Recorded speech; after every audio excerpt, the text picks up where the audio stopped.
మరణాన్ని కవితారూపంలో వ్యక్తం చేస్తున్నాడు. వెండి తాడు విడిపోతుంది, బంగారు గిన్నె పగిలిపోతుంది, ధార వద్ద కుండ పగిలిపోతుంది, బావి వద్ద చక్రం పడిపోతుంది.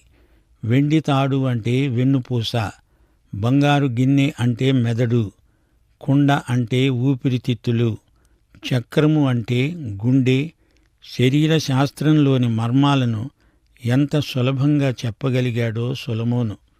ఆధునిక వైద్య శాస్త్రం ఇంకా వెలుగులోకి రాకముందే ఎప్పుడో ఈ జ్ఞానమంతా సొలొమోనుకు దేవుడే ఇచ్చాడు.